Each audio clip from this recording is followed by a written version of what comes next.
Yo, what's up, everybody? I'm Marcus. I'm Ryan. And together, we are the Northwest Sports Fanatics. Back at you with a new video. So we have some news we want to go over about the NBA. One of the best players ever to play the game, Earvin Magic Johnson, GM, former GM of the Los Angeles Lakers, decided to step away. And this was something too big for us not to comment on. The state of one of the teams that has the best legacies in the NBA, Facts. the Los Angeles Lakers. Man, I don't know what's going on, man, but Earvin Magic Johnson, he just abruptly resigned out of nowhere like a RKO. It just came out of nowhere because I thought this was they didn't have the season that they wanted to have, but I thought it was at least something that you can build on to see where you went wrong so you can correct that and make it right. Right. And I know they're looking to reel in another superstar to play with LeBron next year, right. And Magic was supposed to head that recruitment. Right. There was a lot of things that they didn't do the right way.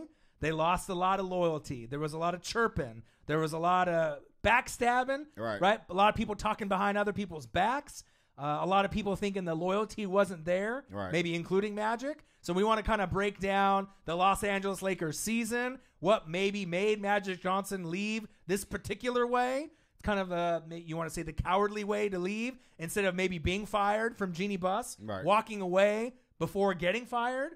I'm not sure if that really makes you more of a man in Lakers fan base or in their eyes, you know what I mean? But there was a lot of things that we need to discuss. But before we get into that, subscribe to our channel. Hit the thumbs up for you, boy. And let's get into Magic Johnson, the Los Angeles Lakers. This is past the Kobe era. Right. It's been a long time. I mean, we're Blazer fans, so it doesn't necessarily make us Laker haters. Right. We like to see the Lakers being good in the NBA, because when the Lakers and Celtics are good in the NBA, the NBA benefits as a whole. That's big facts, and I don't know, man. It's just the whole when Magic was announced as the next president or the GM or the position of power that he was holding, I was kind of skeptical, but I was excited because I know as a player,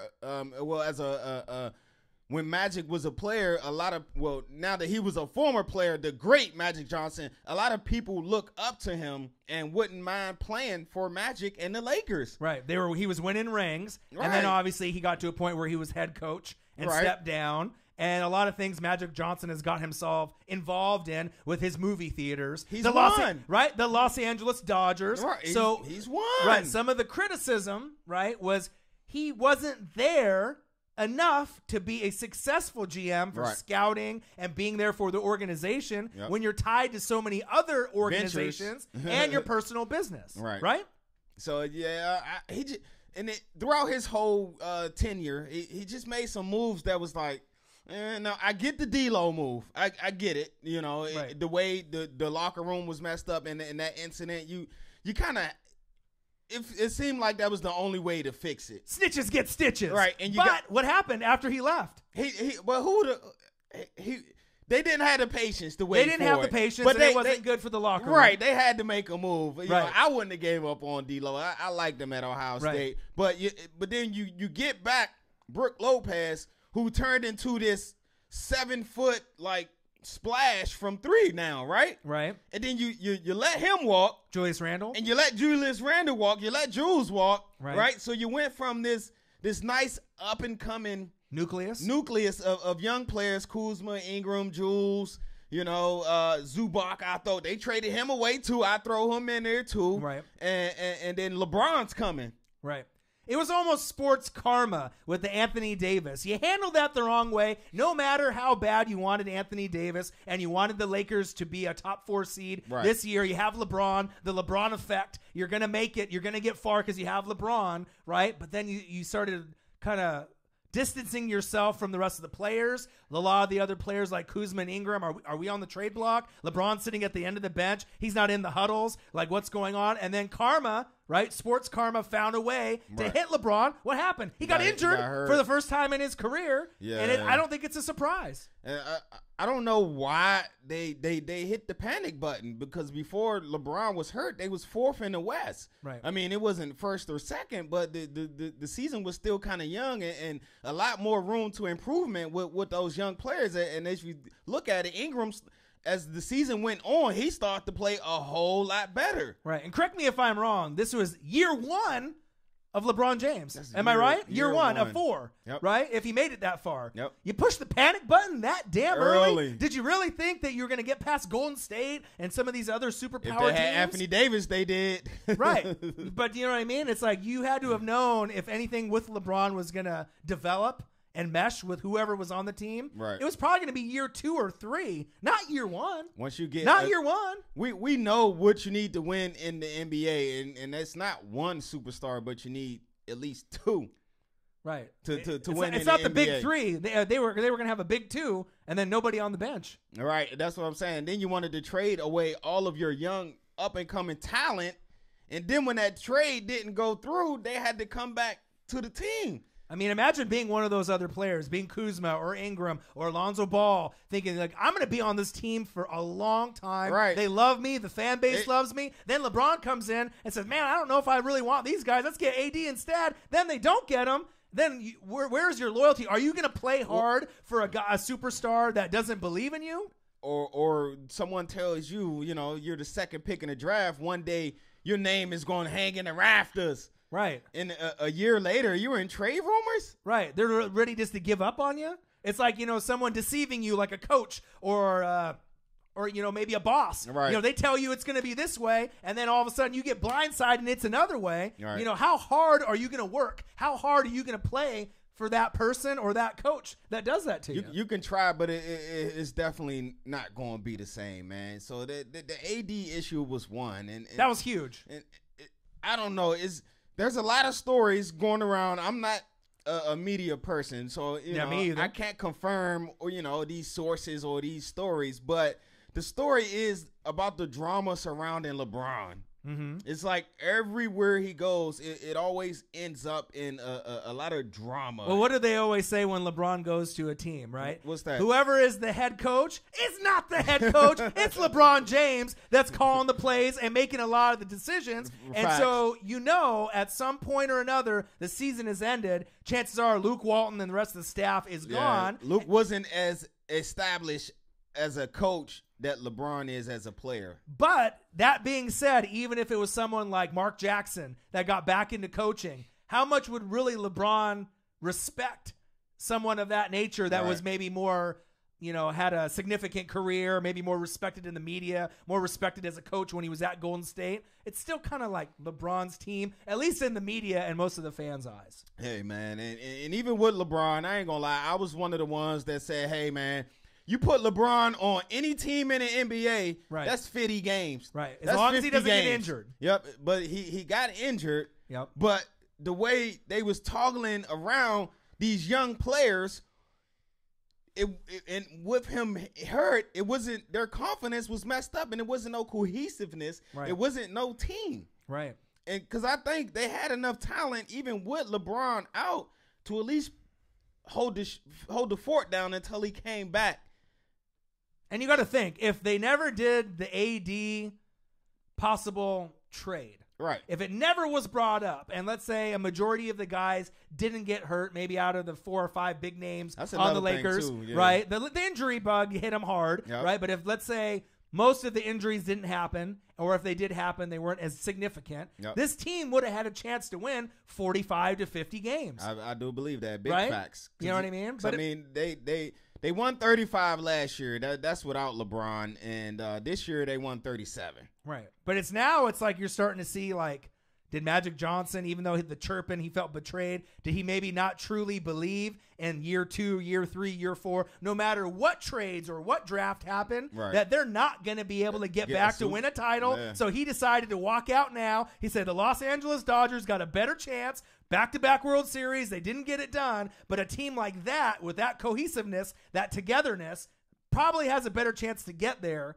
than maybe this team with LeBron James moving forward. And towards every story, it's always a lot more behind the scenes that was going on. So I'm pretty sure within these next couple of days, we'll start to hear more and more about this story. What's going to be really ironic is, let's say, Kevin Durant and Kyrie Irving, right? We always hear them as good buddies. Package deal. Maybe they'll go to New York. Maybe they go somewhere else. Wouldn't it be fucking ironic if they both decide, KD and Kyrie, to join LeBron with the Lakers, and then they find a new head coach, and then they end up finding their way to a championship? Yeah. I mean, you just never know in sports. But it's something like that could happen.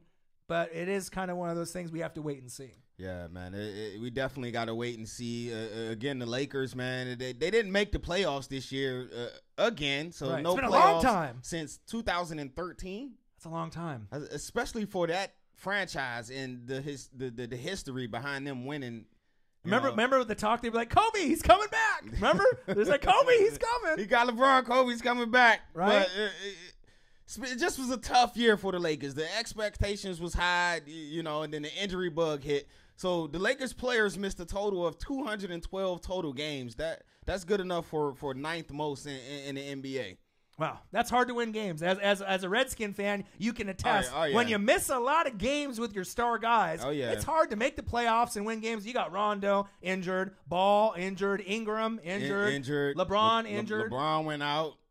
It just seemed like soon as they start getting a nice little rhythm, then something else happened, or another rumor pops up. LeBron want Luke's fired, and Rich Paul is trying to debo Anthony Davis to the Lakers. Man, we all know who played a hand in that. Man, we got to put some of this blame on LeBron for Magic as well. And what about the record that they finished with this year compared to the record they had last year with LeBron and without LeBron? What the difference was about, 2 games? It was only 2 games.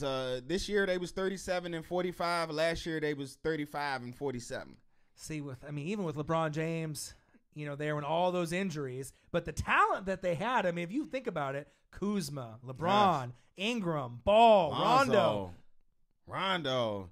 Then you had some nice pieces. Boy at center, JaVale McGee, right? JaVale McGee. You had Caldwell Pope, who's a decent two-way player. He could definitely shoot the rock. One of the things about this team is that I knew they was in trouble from the get-go. What do you need for LeBron? What do you need to surround LeBron with? The number one thing you need with LeBron James teams to be successful, and you didn't have it on this team, is shooters.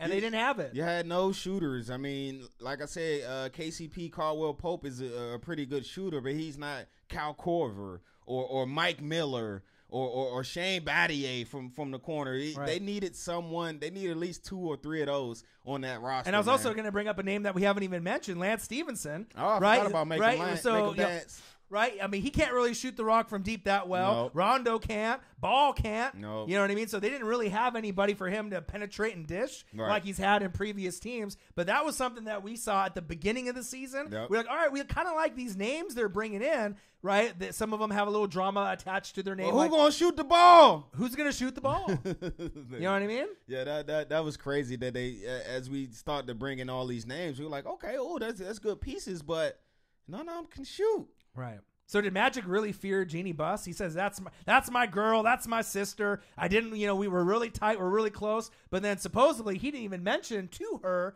that he was gonna, quit on the Lakers when he did his press conference. So, but maybe it's in the best of the team's interest that Magic isn't there, especially if some of the other people besides Jeannie Buss were chirping behind his back. Right. And if he didn't believe in the team.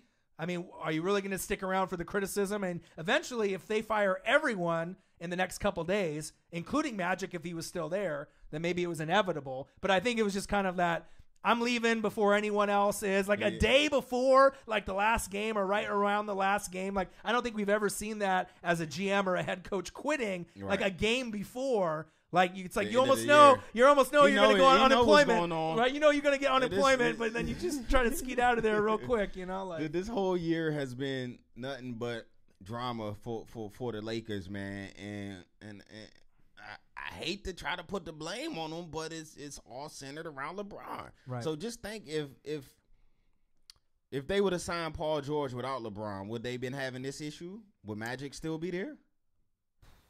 more than likely. I mean, the injury bug, we don't know all the other players that would have been injured. That's true, too. But I just think that the Lakers has its own drama within itself, right? Just being that franchise, right?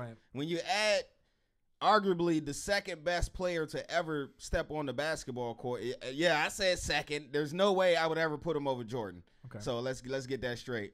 So when you put the second best player and all of the talk of the drama that comes with it, with that story franchise, when things ain't all on the same tracking and going straight, it's going to be chaos. And we had chaos this year. Right. Injuries, the loyalty factor, right, the backstabbing, the wrong way of handling things.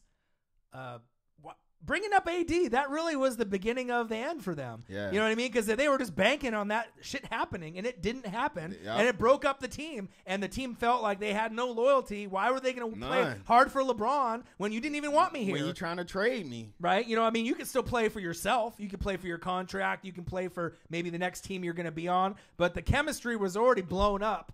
And the cohesiveness, like you mentioned, when the talk started coming up, and you still had a good record at that point, that talk didn't even need to start at that point. Nope. Maybe in the offseason, if you want to bring it up. But the bottom line is players play, coaches coach, and when you overstep your boundaries, right, sometimes things go to bite you a little bit. And then you had the injuries, the sports karma started happening, and now the team is kind of in shambles. But the Los Angeles Lakers, I feel, moving forward, depending on who they can maybe convince to come in free agency, if they can convince anybody to come join LeBron. You got to get you a GM first now. And possibly another head coach. Exactly. And the only way that I can see this being restored is that you need to hire another Laker great. And what name comes to mind for me, I hope they hire, and that's the logo. Yeah. Jerry West. He needs to go from the Clippers. He needs to come back to L.A. and make this right. They'd be like, Phil Jackson? Hello, Phil? I mean, make sure y'all comment below, man. I want to hear y'all take on this, man. Yeah, and let us know what you think, for a GM in the NBA. Right. What does it take to be successful? I mean, I think Jerry West is a great example of what it takes to be successful in the NBA, when you can bounce around from a couple different teams, rebuild those teams, and shape them. Each one, every time. And it also shows you just because you were a legend on the court doesn't necessarily make you a legend in the coaching field or in a general manager position. People love the name, but sometimes the name as a player doesn't, reflect on who you are as a general manager or a head coach. All right, there you guys have it. Yeah, make sure you subscribe to our channel. Hit the thumbs up for your boy. And comment below about Magic Johnson, the Los Angeles Lakers. What is going to happen with this team, and do you think Magic handled it the right way, and who could be their new head coach? Comment below. All right, I'm Marcus. This is my guy, Ryan. Only got one question for you. Who talk sports like us? Northwest Sports Fanatics. We'll be back. Magic, man. Why you do him like that?